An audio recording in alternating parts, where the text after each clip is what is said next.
Hola gente, feliz jueves. Me gustan mucho los jueves porque es un momento bonito para hablar con ustedes sobre el área de lo que tiene que ver con inserción laboral, derechos laboral, todo lo que tiene que ver con este mundo para que ustedes puedan crecer y dentro de la empresa, crecer como seres humanos y ser más productivos también para el país. Como siempre estoy aquí con Ángela Liriano, que nos acompaña desde Opus HRD, y hoy, como prometimos la semana pasada, una promesa de Ángela y mía, tenemos el gusto de compartir con un experto en el tema de derecho laboral en la República Dominicana, y de esos temas vamos a hablar para profundizar un poco más lo que ya habíamos tratado la semana pasada. Por eso estamos con el licenciado Báez para hablar de ese tema. Ángela, bienvenida, licenciado Báez, bienvenido también. Gracias por la invitación. Ok, Ángela, arranca.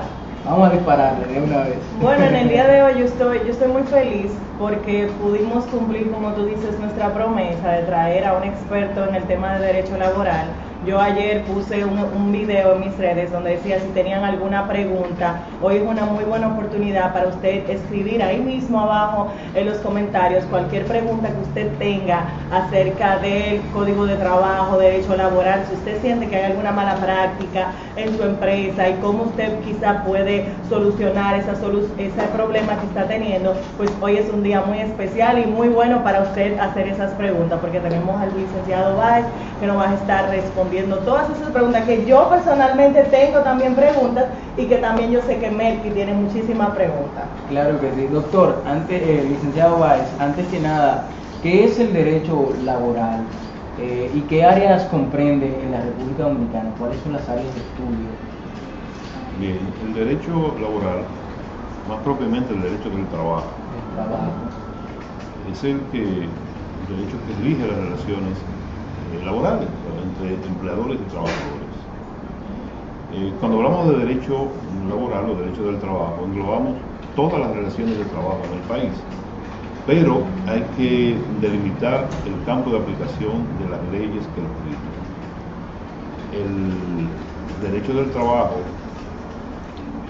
el código del trabajo, rige las relaciones en el sector privado y en el sector público, que reúne una serie de características entonces, para que sea regido por el código de trabajo, que sea descentralizado el Estado, que sea autónomo la institución.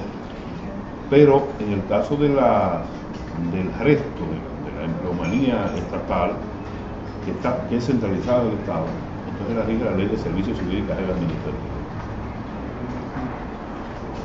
Entonces, hablar del código de trabajo no es hablar de todas las relaciones laborales que se tienen, sino esas en las que se aplica el código de trabajo.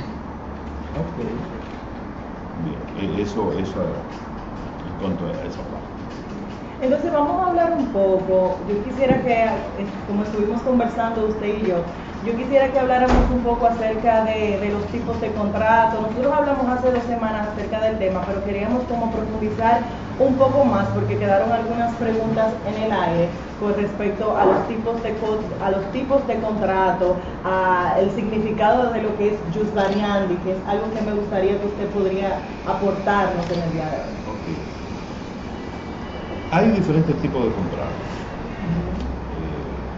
laborales y se agrupan en una parte que son especiales, que no son los que más rigen, los que más se conocen, los que más se utilizan, y otros que son los de la cotidianidad.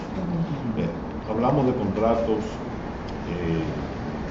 para formación profesional, contratos de enrolamiento que tienen que ver con los buques y naves. Okay. Esos son contratos especiales.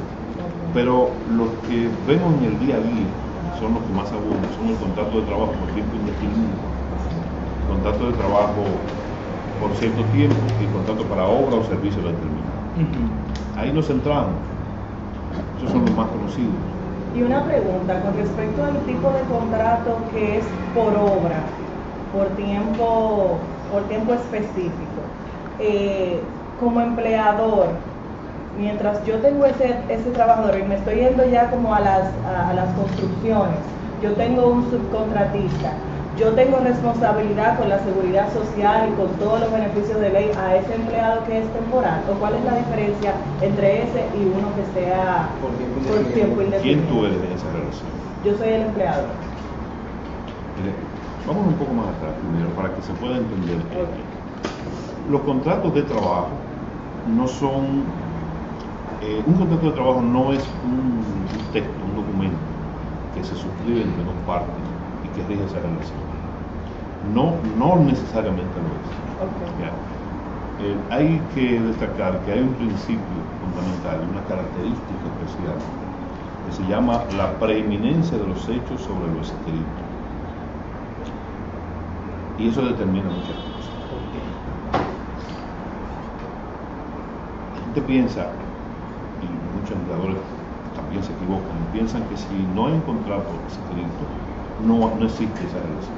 No, pero él no tiene contrato, no es trabajador, o hay una serie de derechos que ese trabajador reclama, pero como no lo dice un contrato, entonces no tiene derecho a ello. Eso es lo que se entiende erróneamente.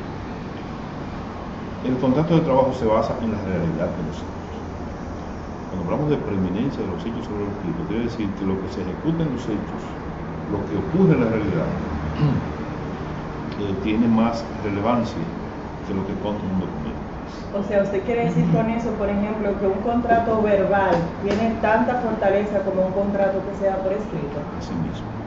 Y en el contrato por tiempo indefinido. Por tiempo indefinido. Que es el que vemos en el diario, sí, es el que más abunda. Sí, porque los derechos están contenidos en la ley. En este caso, la ley 1692. La ley 1692 es el Código de Trabajo. La ley número 16, promulgada en el año 1992. Esos derechos tienen que ser reconocidos al trabajador, sin importar si lo expresa o no en un documento.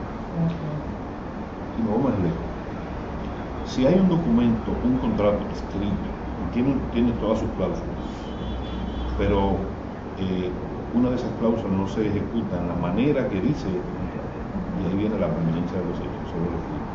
Entonces lo que tiene valor es lo que se ejecutó en hechos, aunque se presente en un documento escrito. En ese caso es incluso si va en perjuicio del trabajador, porque en muchos casos la gente es empleado de una empresa determinada y de repente, bueno, hay cosas ahí que están plasmadas pero que no se le otorgan, sí, bonificaciones que le tocan por ley a un empleado, pero no te han dado durante 5 años, 3 años. ¿Qué sucede con ese tipo de cosas cuando estamos hablando de la preeminencia de los hechos sobre lo escrito?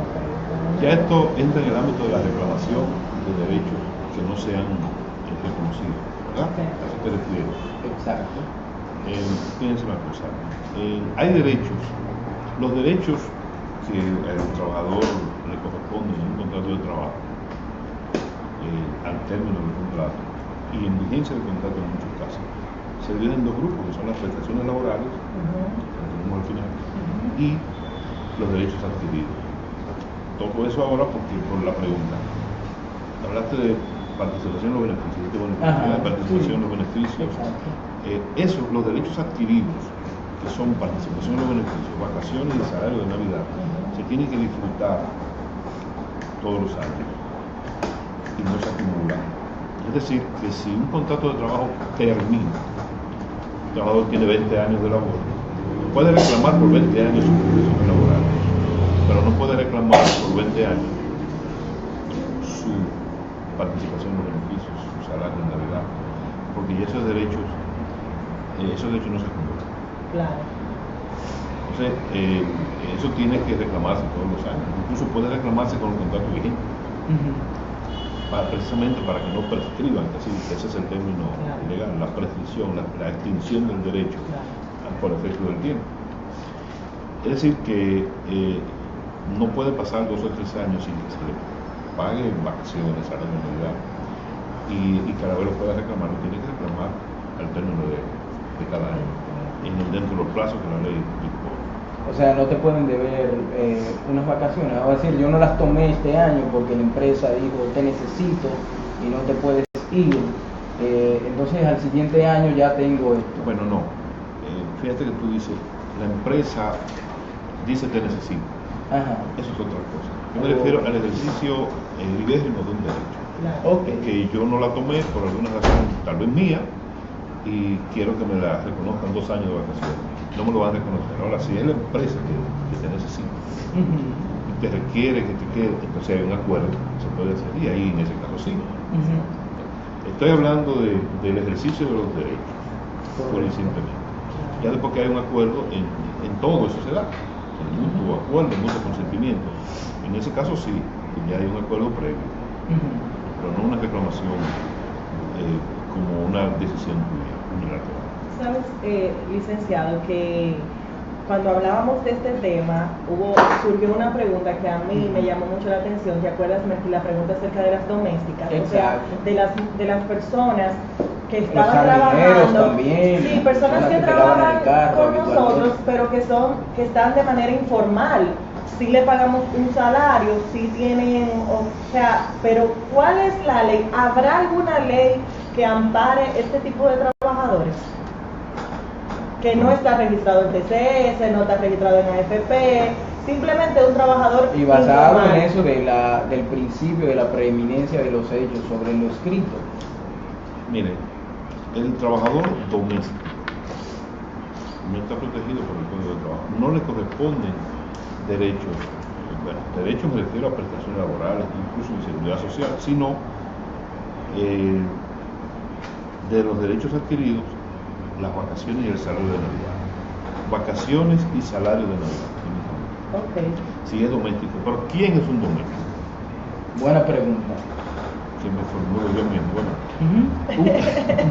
un doméstico es una persona que presta un servicio en la casa de familia.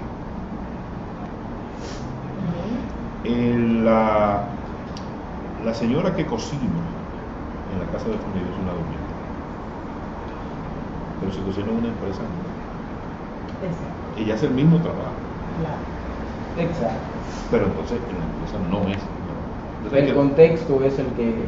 Claro, porque hay una actividad en la empresa lucrativa. Claro. Entonces ya esto genera un beneficio para alguien. Entonces ya aquí tenemos que quien labora para esa institución o esa entidad es un trabajador protegido por el Código de Trabajo.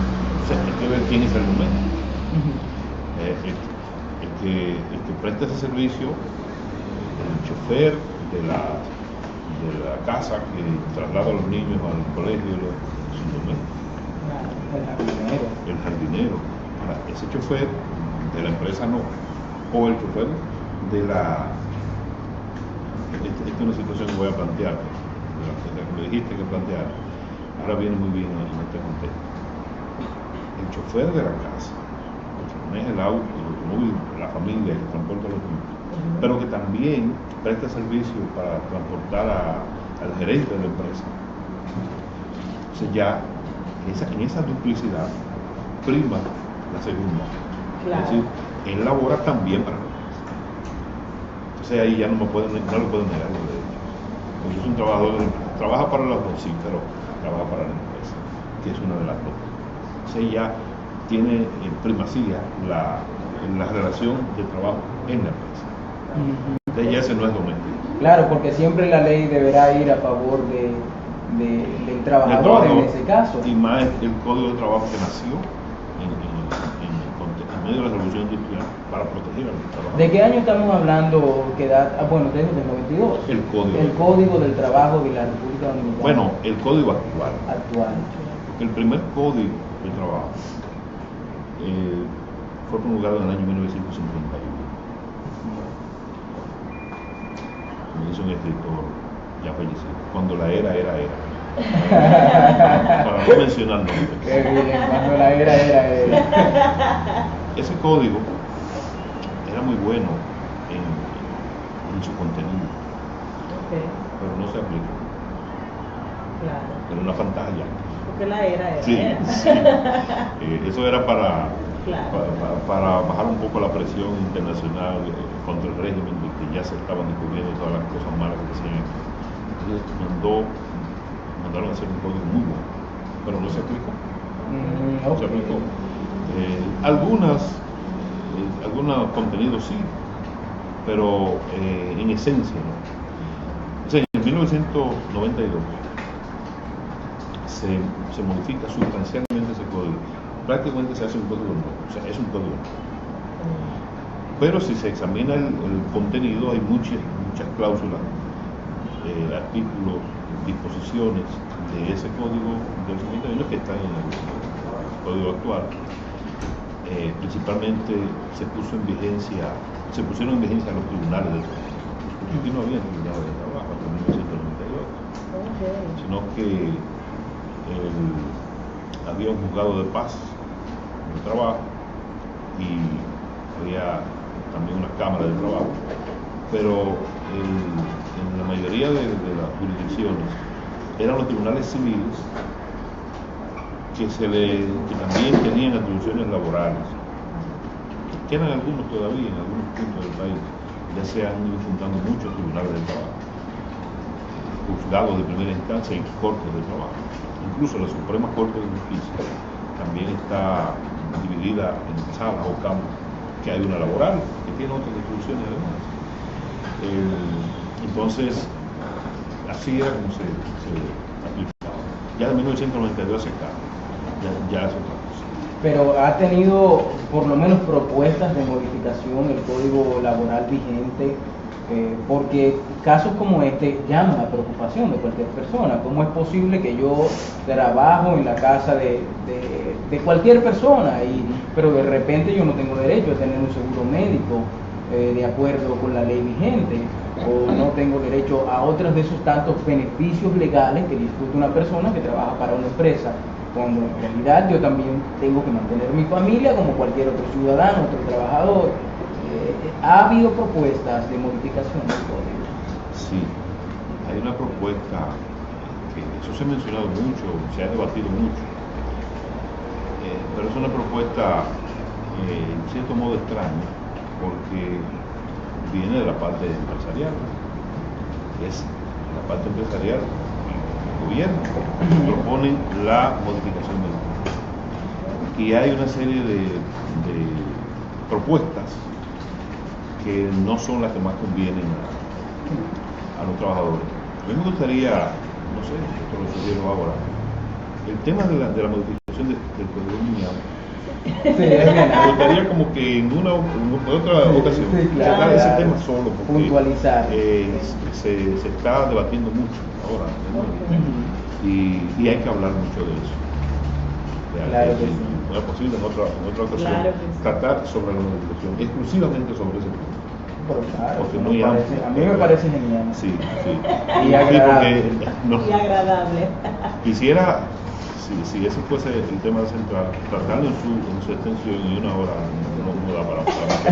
Tendríamos que hacer varias sesiones. Exacto, para tratar el tema de la modificación en otra ocasión. O seguimos con los derechos entonces, exacto, en sí. el código.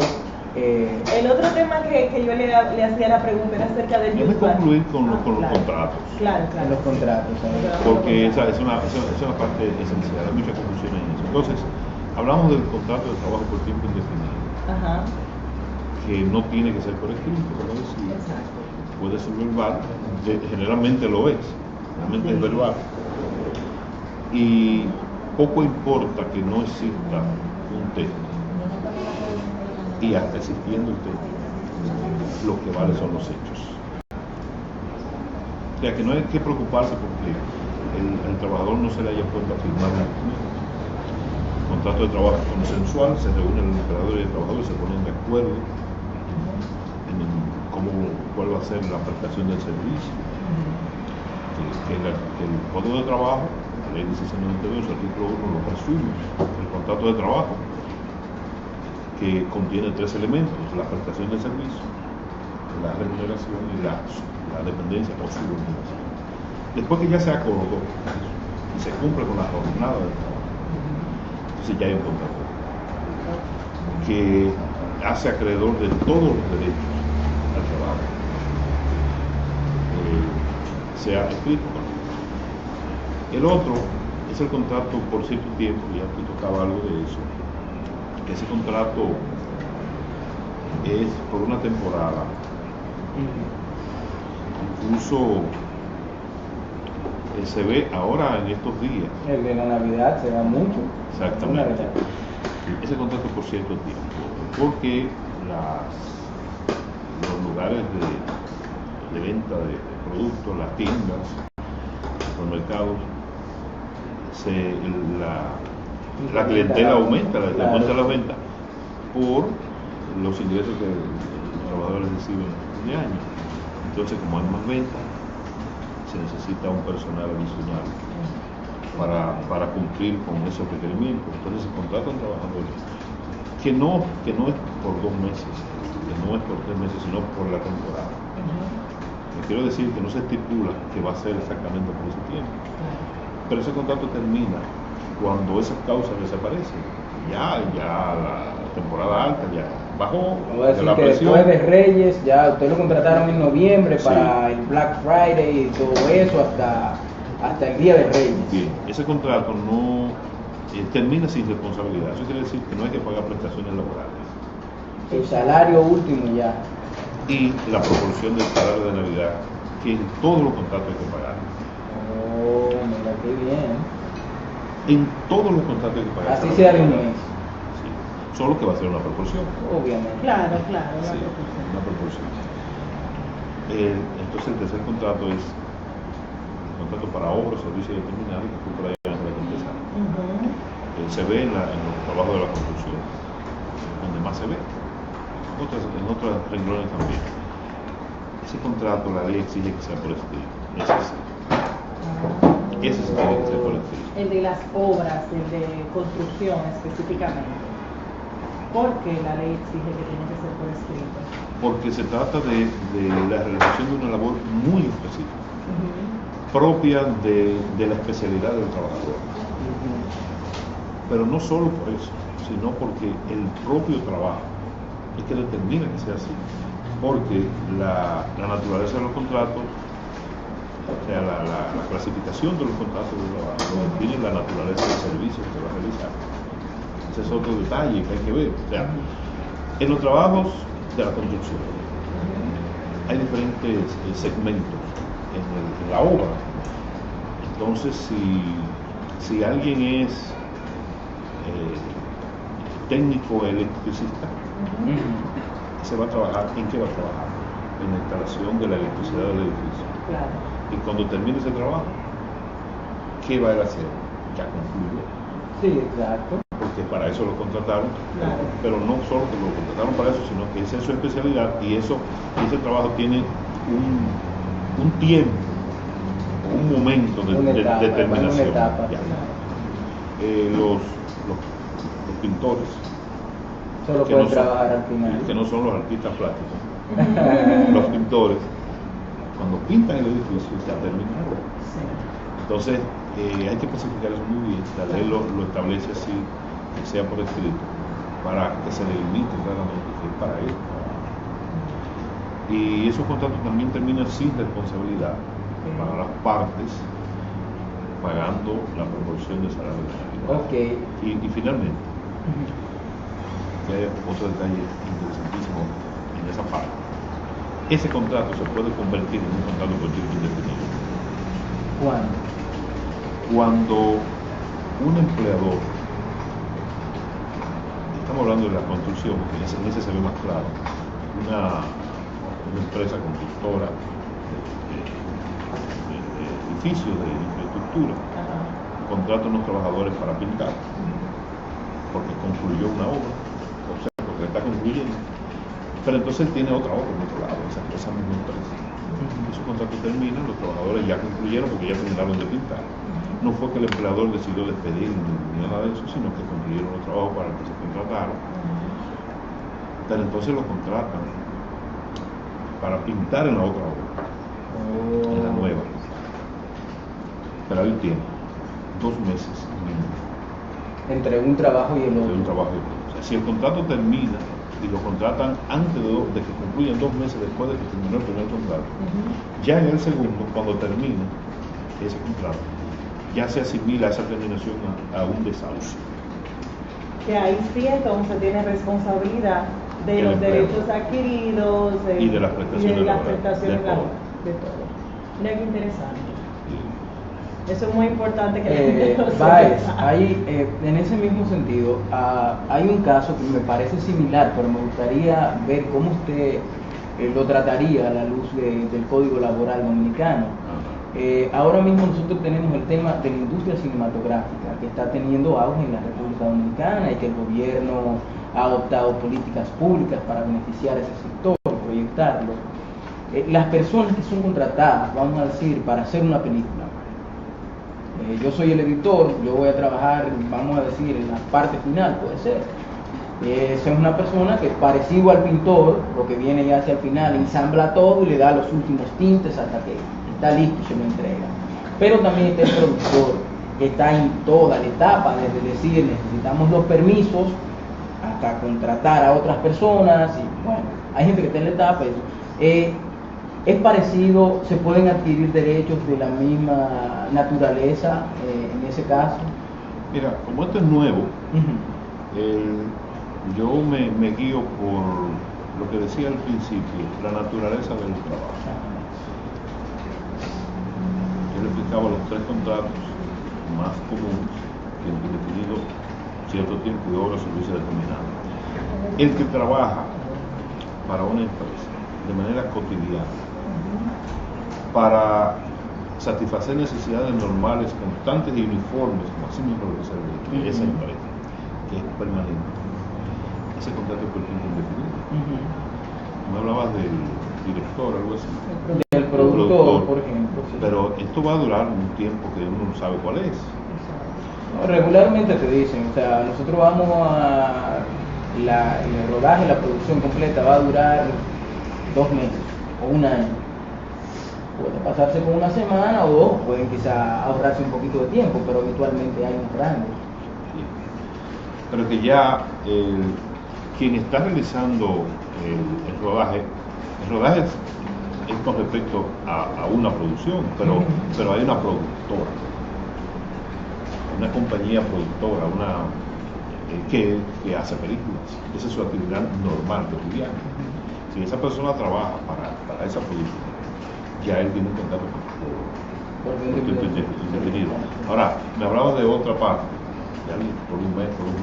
Un editor, tú puedes contratar, por ejemplo, tu director de cámara, el que te va a filmar y eso, y tú dices, no, es por esta película, porque yo te necesito para ese proyecto. Ese ya entraría en contrato por cierto tiempo para obra, porque es obra o servicio, también para un servicio. Pero entonces también entra aquí la parte que he dicho de que si él entonces trabaja para esta película, pero hay otra, también trabaja para sí, ahí se cumple exactamente igual. Bien parecido entonces. Sí, ¿Sabe que tenemos un seguidor que tiene una pregunta? Su nombre es Nats Aran. ¿Una empresa puede exigir que se paguen los permisos trabajando fuera del horario laboral, aun cuando no pagan horas extra? ¿Una empresa puede exigir que se paguen los permisos trabajando fuera del horario laboral? Pero que se paguen los permisos, que descontarle al trabajador. Es que no se entiende la pregunta. Sí, yo creo que ella quiere decir es que si el trabajador, entiendo yo, si el empleado, puede exigir que se paguen los permisos. O sea, es como cuando tú tomas un tiempo y dices, por ejemplo, yo le digo a mi jefa, yo necesito salir por tal o cual razón. Entonces luego me lo descuentan del salario, habiendo yo pedido el permiso. Eso es lo que yo entiendo. Hay otra pregunta. ¿Pudieran hablar un poco sobre las horas extra? ¿Cuándo aplican y cuándo no aplican? Sí, eso lo tenemos aquí pautado, tú me lo mandaste. Mira, la pregunta, la primera, la empresa puede descontarlo, sí. Ok. Puede, el permiso. Eso es un asunto opcional. No así la licencia. Bueno, la Está hablando de licencia permiso. es una cuestión legal. Sí, está hablando por un de medio permiso. facultativo. Lo puede hacer. Está facultado. Entonces, ya con eso con relación a los contratos. El jus variandi. Miren, el jus variandi es una expresión latina, jus, derecho, variandi, modificación o variación. Es un derecho del empleador. El derecho a modificar las condiciones de la prestación del servicio. Ustedes recuerdan que al principio yo decía que el contrato de trabajo tiene 3 elementos que lo caracterizan y que lo conforman: prestación del servicio, la remuneración, la retribución, el pago, y la dependencia, que es la subordinación. El empleador puede modificar las condiciones de la prestación del servicio. El ¿Qué significa? empleador. El empleador. Sí, porque el jus variandi es un derecho del empleado. Del empleador, de yo como empleador poder modificar las condiciones, usted decía. Las condiciones de la prestación del servicio. ¿Qué quiere decir eso? Que el empleador puede trasladar al trabajador de una sucursal a otra. Siempre y cuando Sí, siempre y cuando. no afecte Exactamente. la dignidad ni la... Yo fui el entrevistador ahora. Y después que tú tienes el que tú me lo habías dicho, y bueno, qué bueno que tú lo dijeras. Sí, el ejercicio del jus variandi no puede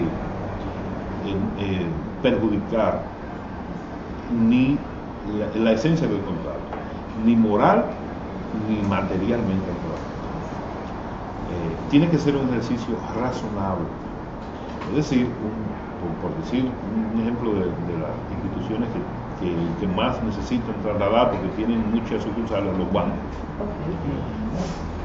Un banco que tenga una sucursal en la Independencia, en Gascue, te puede trasladar para esta zona, la 27 de febrero, por cerca de la Winston Churchill o Enrique Jiménez Moya, como se llama, de este tramo hacia abajo.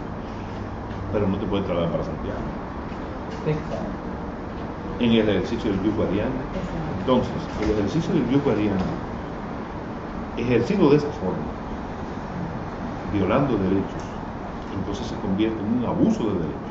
Exacto. Entonces el trabajador puede demandar al empleador Exacto. por el ejercicio abusivo de un derecho suyo, que es el jus variandi, porque tiene que ejercerlo de manera razonable. Exacto, porque por ejemplo, digamos que yo vivo aquí en La Núñez y que yo trabajo aquí en la 27, en una sucursal de la 27, y que me manden, no sé, para la zona oriental, donde ahora mi pasaje se ha triplicado, donde hasta el tiempo para llegar al trabajo también se ha triplicado, y que la empresa, yo entiendo que lo está haciendo como con una finalidad de que quizás yo renuncie. Se han visto esos casos, yo lo he visto con algunas personas que hemos ayudado en la inserción laboral, que me dicen, bueno, yo tuve que renunciar porque ellos me pusieron como entre la espada y la pared realmente, donde me trasladaron a una sucursal Muy lejísimo, entonces, bueno, ahí es donde te necesitamos, tú sabrás.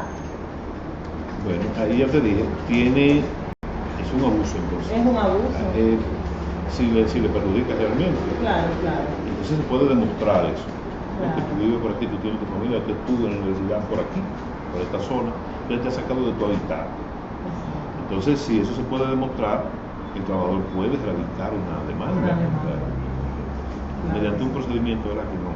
Que no voy a tratar aquí porque No, va a ser- claro, va a ser pero que es muy bueno extenso. que la gente lo sepa. Se que sabe la que gente se puede. sepa Claro. que Que no busque está, asesoría. que busque asesoría, porque realmente no es que te ponen entre la espada y la pared. Usted tiene una opción y es buscar asesoría de un abogado que lo pueda ayudar con ese proceso.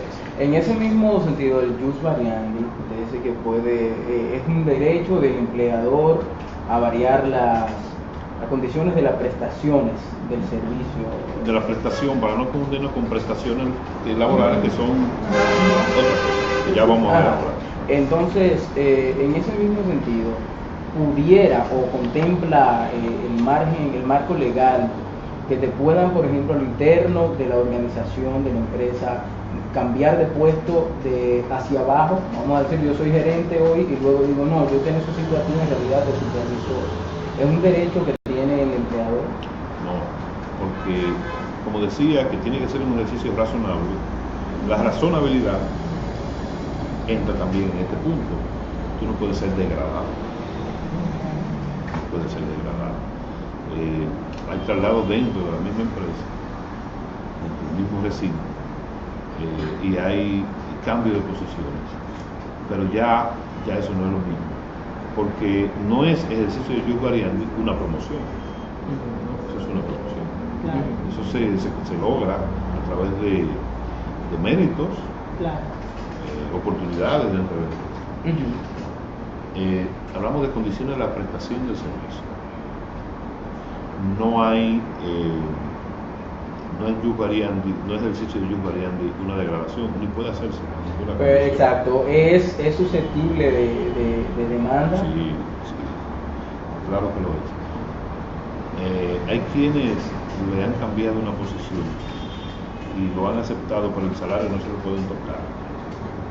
Pero el trabajador no está obligado a aceptar eso. Pero que hay posiciones que a veces se confunden el nombre, pero sí tiene la misma jerarquía. Exacto. Sí. Cambio Sí. de nombre puede haber de la Sí, posición. exacto. En vez de que ya te llamamos gerente, te vamos a decir manager. Pero tú vas a ganar Poner el ejemplo de un gerente a a un supervisor. un supervisor. Sí, que no es Es lo mismo. inferior. Es inferior. Claro. Ahí no, en ese caso no. En ese caso no. Hablamos de las jornadas. Ustedes quieren que se hable de la jornada. La jornada, del tipo de jornada. Tipo de jornada son conforme a las horas del día en que se realiza. Ya tenemos jornada diurna, jornada nocturna y jornada mixta. La jornada diurna es la que se trabaja en el periodo comprendido entre 7 de la mañana y 9 de la noche. Cualquier hora que se trabaje, cualquier tiempo que se trabaje entre 7 de la mañana y 9 de la noche es jornada diurna. De las 9 ya de noche, pero es jornada diurna. Entonces, de las 9 de la mañana de la noche a las 7 de la mañana, ese tiempo es jornada nocturna. Cualquier tiempo que se elabore en ese lapso es jornada nocturna. Ahí vamos. Pero entonces déjame concluirte con la mixta. ¿Cuál es la mixta? La que comprende el periodo de las dos jornadas. Siempre que las horas de la jornada diurna sea nocturna, sean de menos de 3 horas. Ujú. ¿Se entendió eso? Si es de más de 3 horas, entonces ya se va a considerar nocturna Nocturna. completa. O sea, si decimos, bueno, parecería lógico, la misma, como comprende periodos de la diurna y la nocturna, entonces serían 4 horas de una y 4 de la otra, y esa sería mixta, no es mixta, esa es nocturna. Tiene que ser 3 horas de la nocturna y 5 de la diurna. sí, y decimos 3 y 5 porque la jornada, la duración de la jornada en nuestro país es de 8 horas. Ujú. De 8 horas, la jornada normal. Entonces, a eso se refiere. ¿Para qué se delimita eso, ese tiempo? Porque se paga más. Las horas normales, no estamos hablando de la estatura, las horas normales que se elabora en jornada nocturna, se tiene que incrementar el 15% del salario al trabajo. Ya hay un procedimiento para el cálculo de las horas, ya eso está en la ley también y no lo vamos a tocar aquí, pero es calcular el monto que se recibe por hora y aumentarlo un 15% para las horas nocturnas. Eso en cuanto Hay preguntita por aquí. muy bien. Como se hace en la escuela. La escuela, sí. Profe, hay pregunta. En el caso de que tú cambies de jornada dentro de la misma empresa, y vamos a decir dentro de tu mismo trabajo, vamos a decir yo soy panadero en la mañana, pero o en un horario diurno, más propiamente dicho, y yo decido por voluntad propia dentro de la empresa cambiar con Ángela, que también es panadera y hace la misma función, pero ella está en el nocturno, entonces vamos a hacer un cambio. ¿Cómo la ley regula eso? la empresa está obligada a hacerme el aumento salarial a mí cuando yo voluntariamente por beneficio personal decidí hacerlo. Debe reducírselo a ella porque también decidió cambiar su horario. Hay que ver primero si es un acuerdo entre ustedes dos, independiente, que no debería ser. Hay un cambio, tú tienes una jornada, tú estás registrada porque trabajas en jornadas diurnas, entonces tú ahora estás en la noche y nadie sabía que tú estás trabajando en la noche, un accidente en la noche, tú no estás supuesto a trabajar en la noche. Eso va a crear un conflicto. Entonces si ustedes les conviene y se ponen de acuerdo, pero la empresa lo avala, se le dice al supervisor y lo autoriza, se puede hacer. Pero como sencillamente es para cumplir las horas de trabajo, a ella le van a seguir reportando, igual que ustedes tendrán que entre ustedes hacer el trueque, ¿verdad? De la remuneración. Pero usted sabe extra. Que eso es un tema muy importante que la gente lo sepa. Yo hace 2 semanas, de hecho, conocí a un muchacho que perdió su empleo en la base de este trueque que usted está un trueque ilegal. ¿Por qué? Porque él realmente, él era como el líder del equipo y él quería como que su equipo, él modificó las horas entre ellos. Él dijo, no, pero tú trabajas esta hora, sin haber consultado con el Departamento de Recursos Humanos. Él quizá lo hizo, quizá de buena fe, para que su equipo estuviera mejor, porque era en un restaurante, tema de cocina y todo eso, pero no era su función, no era su rol, él no debió de haberse tomado esa, y ahora que usted explica, por ejemplo, si hubiese ocurrido algún problema con esos trabajadores fuera de la empresa, cuando supuestamente debieron de haber estado trabajando, entonces hay un problema legal ahí y un conflicto muy serio. Entonces es muy importante que la gente sepa esos puntos. Antes de usted hacer cualquier cambio en su empresa, tienen que primero hablar con recursos humanos y todo eso, seguir el protocolo.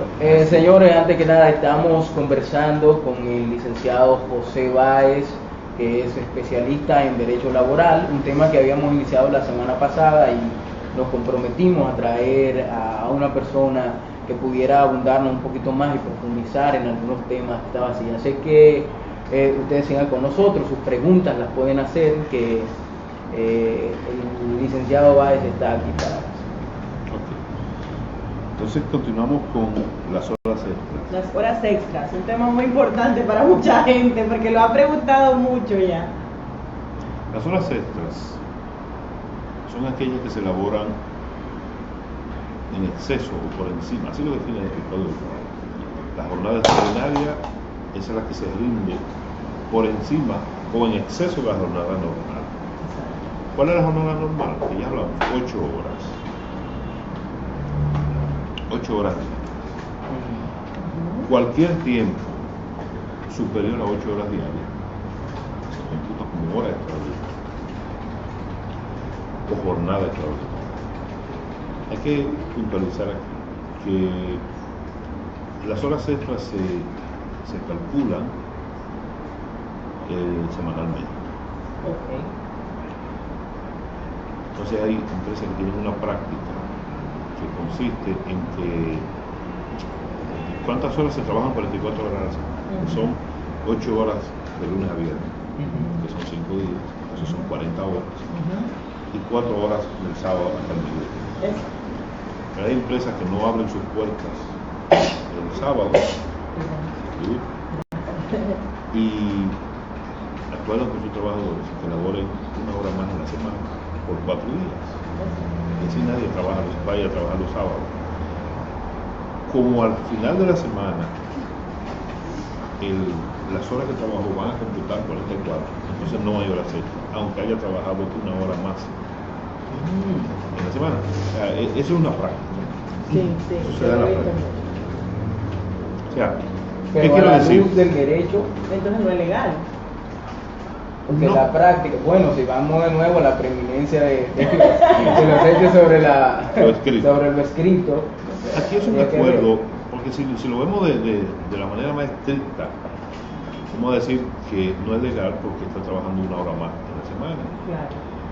Pero como al momento de calcular las horas extras que se trabajaron, que era semanalmente, eso va a dar un balance de 0. entonces eso se ha hecho como una práctica normal, pero no es que deje de violar derechos, pero como ambas partes acuerdan eso. Sí. El asunto es que las horas extras son aquellas que exceden de 44 horas a la semana. Okay. Vamos a decirlo de esa forma. Cada finalización de una semana, si hay más de una hora laborada después de la 44, pues es extra. Eso se paga. Primero, para calcular las horas a hacer trabajo. En semanal hay un cálculo muy sencillo que se establece hasta 68 horas a la semana para fines del pago. O sea, 68 horas laboradas. ¿Qué es lo que se hace?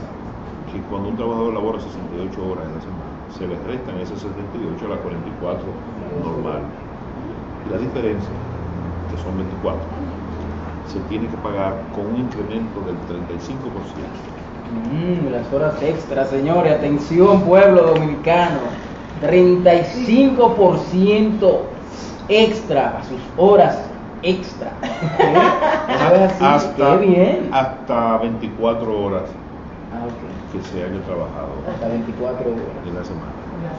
Esto es hasta la hora número 68. Hasta la hora número 68. Entonces hay que ver cuáles son las extras, que ya lo dije, son 24. Porque las normales se tienen que cobrar. Exacto. Ahora, todas las horas que se elaboren después de 68, que obviamente también son extras, ¿verdad? Claro. Sí, siguen siendo Super extra. Son XXL. Se pagan, y por ser XXL, como dices tú, se pagan con un incremento del 100%. Oh, El incremento del 100%, en términos aritméticos, es que se paga al mismo precio que la hora El doble, normal, como decimos. el doble. exactamente. Es decir, un trabajador labora 78 horas, vamos a poner menos, o sea, 72 horas en una semana. Tiene 24 horas pagada al 35%, Al 25% más. y 4 Y 4 al 100%. al 100%. También se paga al 100% las horas trabajadas en días no laborables. Exactamente. Ya, Al 100%. O sea, el precio extra de una hora trabajada un domingo, el 25 de diciembre, el día 1 de enero, por mencionar alguno, se paga igual que las horas extras trabajadas después de 68 horas de una semana. Exacto. Anotando, señores, con el papelito, por favor. O sea, y eso es una jornada laboral normal en un día de fiesta. O sea, no es que yo voy a trabajar. No porque sea de fiesta, sino porque sea no laborable. No laborable, sí, exacto. En un día no laborable, esas 8 horas que yo esté trabajando se van a pagar al 100%, o sea, al doble, ¿verdad? El doble. Perfecto. Por esa intervención que tú haces, de que no es porque sea día de fiesta, es bueno puntualizar algo. El día de fiesta generalmente no se trabaja, entonces es tu día libre. Pero hay empresas que hay mucha flexibilidad para las jornadas, o sea, no para las jornadas, sino para las horas en que se desempeñan las jornadas. La jornada es de 8 horas. Pero hace mucho tiempo atrás no se trabajaba de noche, muy pocas instituciones, bueno, la CDE, de servicios algunas, pero ahora no, ahora estas emisoras amanecen, antes se cerraban a las 12 de la noche. Entonces ya hay instituciones, empresas que trabajan 24 horas, se tienen 3 horarios, y también se puede distribuir, que hay instituciones que trabajan, el trabajador labora por 3 días y un día libre, entonces le puede salir trabajar un día de fiesta, que sea su día normal de trabajo. Trabaja domingo, lunes y martes. El miércoles su día no laborable. El domingo se le va a pagar normal, pero el miércoles si trabaja es el que va a tener las horas, el incremento del 100%. Por lo que tú mencionabas, que no necesariamente por el día de fiesta, aunque siempre, casi siempre coincide que el día de fiesta es el día libre, que no se trabaja. Pero hay casos en que no.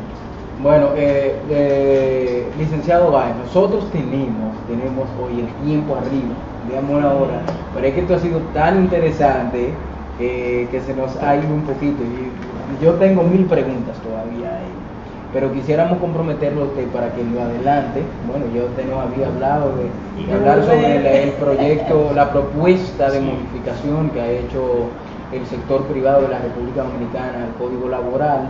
Podemos hablar, pero hay muchos temas todavía, muchos puntos en nuestra agenda por tratar. Esperábamos que fuera de que mucho más rápido, pero hay preguntas que responder. Y es un tema muy amplio. Así que a nosotros nos gustaría que en lo adelante pudiera acompañarnos. Ya nos pondríamos de acuerdo, dependiendo de su disponibilidad. No se va a pagar extra ese día. Es un acuerdo aquí entre nosotros. Bueno, pero si dice que no se va a pagar esto, se va a pagar normal. Pero se va a pagar. Pero normal al precio de hoy. Eso es así. Qué bien. Entonces vamos a hacerlo así. Bien. Sí, muy bien. Quisiéramos seguir con nuestra gente. A ustedes, señores, muchísimas gracias como siempre por estar con nosotros. Gracias por las preguntas que han hecho.